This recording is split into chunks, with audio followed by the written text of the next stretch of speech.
Hi guys, good morning to all of you. तो आज हम एक नई वीडियो लेकर के आए हैं बायोलॉजी का जनन चैप्टर, क्योंकि छात्रों का मांग था कि सर बायोलॉजी का चैप्टर जल्दी शुरुआत करें, तो हम छात्रों के मांग के आधार पर लेकर आए हैं। तो चलिए शुरू करते हैं। और शुरू करने से पहले हम आप लोगों को एक अर्ज कहना चाहते हैं। मंजिल यूं ही नहीं मिलती राही को, जुनून सा दिल में जगाना पड़ता है। मंजिल यूं ही नहीं मिलती राही को, जुनून सा दिल में जगाना पड़ता है। मैंने पूछा चिड़िया से कि घोंसला कैसे बनता है, वह बोली तिनका तिनका सा उठाना पड़ता है, तिनका तिनका सा उठाना पड़ता है। तो दोस्तों, हम लोगों को भी तिनका तिनका उठा करके आगे बढ़ना है और एक घोंसला तैयार करना है जिसमें हम रह सकें। तो चलिए हम शुरू करते हैं अब एक नई वीडियो जनन का। तो चलिए, जनन क्या होता है, जिसे हम लोग इंग्लिश में रिप्रोडक्शन कहते हैं। क्या बोलते हैं? रिप्रोडक्शन। तो रिप्रोडक्शन क्या होता है, यानी जनन क्या होता है, इसके बारे में समझते हैं। देखिए यहाँ पर लिखा हुआ है जनन। जनन वह प्रकर्म जिसके द्वारा जीव अपने जैसे संतानों की उत्पत्ति करता है, जनन कहलाता है। यानी वह प्रकर्म, वह प्रक्रिया, वह क्रिया जिसमें जीव अपने जैसे नए संतान की उत्पत्ति करता है। सभी जीव हैं धरती पर, वो सभी अपने अपने जैसे नए संतान की उत्पत्ति करता है। जैसे मानव जैसे गाय जैसे अपने जैसे बच्चे को जन्म देती है, उसी प्रकार हर एक जीव अपने जैसे नए संतान की उत्पत्ति करता है। यह प्रक्रिया ही क्या कहलाती है? जनन कहलाती है। अब आते हैं जनन के प्रकार। तो जनन के कितने प्रकार होते हैं? जनन के 2 प्रकार होते हैं, यानी जनन 2 प्रकार के होते हैं। पहला अलैंगिक जनन, दूसरा लैंगिक जनन। पहला अलैंगिक जनन और दूसरा लैंगिक जनन। अब हम लोग जानते हैं अलैंगिक जनन क्या होता है, यानी असेक्सुअल रिप्रोडक्शन। तो जनन की वह विधि जिसमें एक जनक की आवश्यकता होती है। जनक मतलब होता है जीव, यानी एक ही जीव की आवश्यकता होती है, उसे हम लोग क्या कहेंगे? अलैंगिक जनन। जैसे मानव होते हैं, तो मानव क्या होते हैं? इसमें नर और मादा। जनन करने के लिए 2 जीवों की आवश्यकता होती है। बिना 2 जीव के लैंगिक जनन संभव नहीं है, परंतु अलैंगिक जनन में एक जनक की आवश्यकता होती है, उसे हम लोग क्या कहते हैं? अलैंगिक जनन कहते हैं। जैसे जीवाणु, अमीबा, पैरामीशियम इत्यादि। हम लोग अमीबा, पैरामीशियम के बारे में आगे डीपली पढ़ेंगे अलैंगिक जनन के प्रकार में। लैंगिक जनन क्या होता है समझिए, इसे हम लोग सेक्सुअल रिप्रोडक्शन बोलते हैं।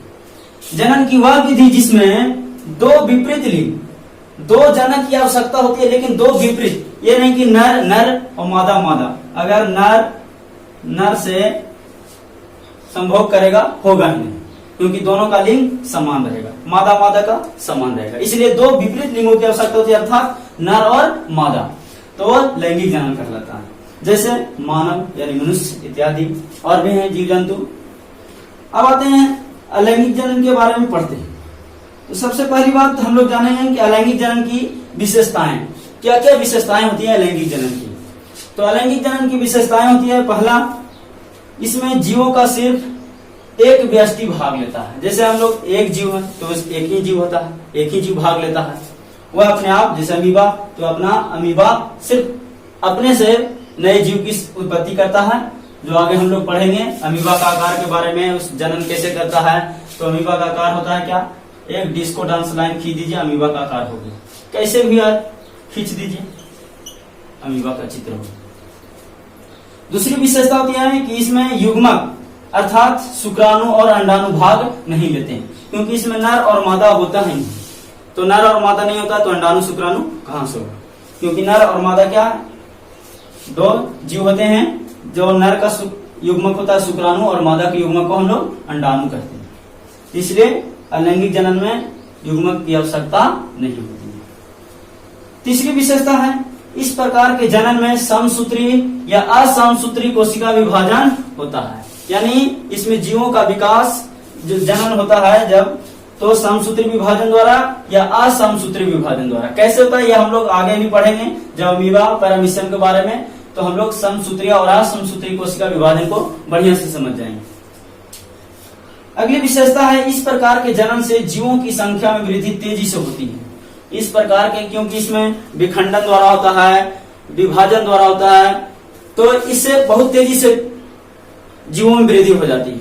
और बहुत कम समय में अधिक संख्या में वृद्धि हो जाती है। अगली विशेषता है, इस प्रकार के जन्म से उत्पन्न संतानों में आनुवंशिक गुण ठीक जनक के समान होता है।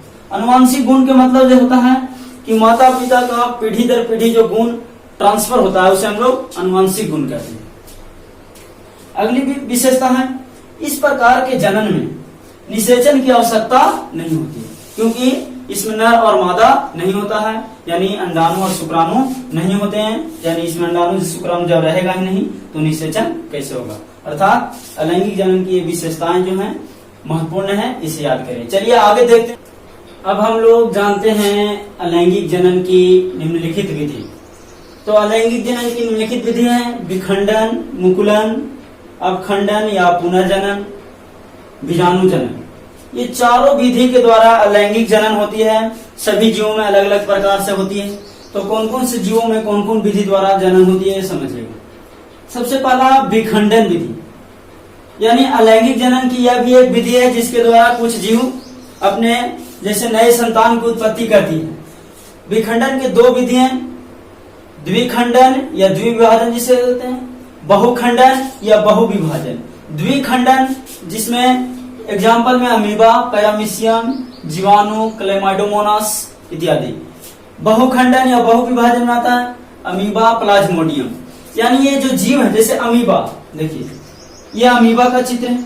अमीबा का चित्र दर्शाना हो, आप एक डिस्को डांस लाइन खींच दीजिए, अमीबा का चित्र हो जाएगा। इसमें कोई परेशानी की बात नहीं है, जैसे भी आप खींच दीजिए अमीबा का चित्र हो जाएगा। यह अमीबा का चित्र है। तो इसमें विखंडन विधि, विखंडन का मतलब ये होता है कि एक जीव खंडित हो जाएगा, टूट जाएगा कई जीवों में।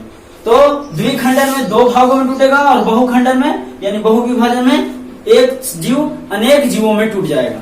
जैसे अमीबा, इसको टूटने के लिए सबसे पहले जो केंद्रक होते हैं वे विभाजित होना शुरू हो जाते हैं। जब दो केंद्रक जब बन जाते हैं अलग अलग, तो फिर एक नए अपने जैसे संतति जीव और एक नए अपने जैसे संतति जीव का निर्माण कर लेते हैं। तो इस प्रकार अमीबा में विखंडन विधि द्वारा दो भागों में जन्म हो गया, इसलिए इसे द्विविभाजन या द्विखंडन कहते हैं। उसी प्रकार पैरामीशियम में आप देखे होंगे उल्टे स्लीपर का आकार का 8th क्लास में पढ़े होंगे। ये 10th क्लास की है, क्योंकि 10th क्लास का मैंने पहले सिलेबस पूरा करने का निश्चय किया, क्योंकि लॉकडाउन की वजह से उसकी पढ़ाई बाधित हो रही है और इसका एग्जाम बोर्ड लेवल पर होता है तो दिक्कत होती है। इसलिए छात्रों का मांग के आधार पर मैंने पहले 10th क्लास का और 10th क्लास का जन्म पढ़ लेते हैं तो 8th क्लास का जन्म ऐसे ही समाप्त हो जाएगा। अब आ गया बहुखंडन या बहुविभाजन। तो इसमें देखिए होता क्या है, अमीबा जो होते हैं ये प्रतिकूल वातावरण के अनुसार ये अपने चारों ओर पुट्टी निर्माण करते हैं, जिसे हम सिस्ट कहते हैं, पुट्टी या सिस्ट, जो इसे प्रतिकूल वातावरण से रक्षा प्रदान करती है। और ये अपने अंदर अनेक बीजाणु जो केंद्रक होते हैं वो बढ़ना शुरू हो जाते हैं, अनेक केंद्रकों में निर्माण हो जाते हैं। और जैसे ही वातावरण अनुकूल आता है इसके अनुसार तो ये पुट्टी फट जाते हैं और इसका जो केंद्रक होते हैं बाहर निकल जाते हैं और एक नए अपने जैसे संतति जीव का निर्माण करते हैं। इस प्रकार एक जीव कई जीवों में विभाजित हो जाता है। अगली विधि है मुकुलन, जिसे हम लोग बडिंग कहते हैं, बडिंग। मुकुलन विधि द्वारा क्या होता है कि मुकुलन विधि में एक कोशिकीय जीव मुकुलन होता है और बहुकोशिकीय जीव भी मुकुलन होता है। एक कोशिकीय जीव जैसे ईस्ट, बहुकोशिकीय जीव जैसे हाइड्रा। ईस्ट के आप देखे होंगे,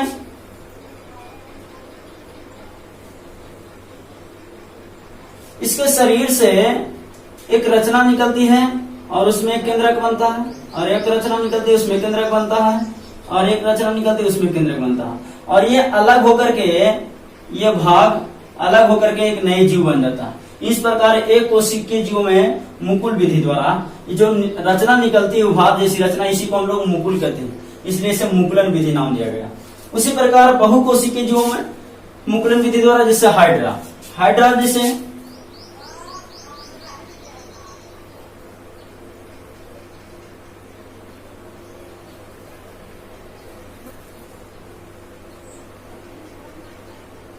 यह हाइड्रा, और हाइड्रा के शरीर से उभार जैसी रचना निकलती है, और ये उभार जैसी रचना जब अपने जीव जैसा बना लेता है रचना,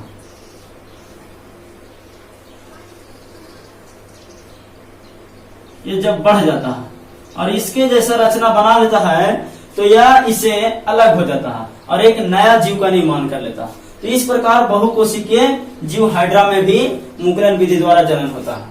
अब इसके बाद हम लोग जानते हैं अपखंडन या पुनर्जनन, इसे हम लोग रीजेनरेशन कहते हैं। जैसे स्पाइरोगैरा, फित्ता कृमि, होता क्या है कि किसी कारणवश प्रकृति या ऐसे भी कोई घटना के कारण जब इसके शरीर टूट जाते हैं, कई खंडों में बट जाते हैं, तो पुनः टूटा हुआ भाग अपने जैसे एक रचना का निर्माण कर लेता है, इसलिए इसे रीजेनरेशन या पुनर्जनन विधि कहते हैं। और इस विधि द्वारा वो फिर से कटा हुआ भाग प्राप्त कर लेता है, जैसे फित्ता कृमि, स्पाइरोगैरा। बीजाणुजनन, बीजाणुजनन में क्या होता है कि जैसे जीवाणु, शैवाल, कवक, ये अपने अंदर ऊपर से एक कड़ी भित्ति यानी कड़ी आवरण बनाते हैं जो इसे प्रतिकूल वातावरण से रक्षा करती है, और जब इसके अंदर अनेक बीजाणु बनते हैं और जब अनुकूल वातावरण आता है इस जीव के अनुसार तो ये आवरण फूट जाते हैं, टूट जाते हैं और इससे बाहर निकल जाते हैं सभी बीजाणु, जिसे हम स्पोर भी कहते हैं, और ये एक नए जीव का निर्माण करते हैं, इसे हम लोग बीजाणु जनन कहते हैं। तो आशा करते हैं आप लोग समझ गए होंगे। अब हम लोग अलैंगिक जनन के बाद हम लोग पढ़ेंगे लैंगिक जनन के बारे में। क्या चीज के बारे में पढ़ेंगे हम लोग? लैंगिक जनन के बारे में, कि किस प्रकार लैंगिक जनन में यानी मानव में जनन होते हैं। Thank you.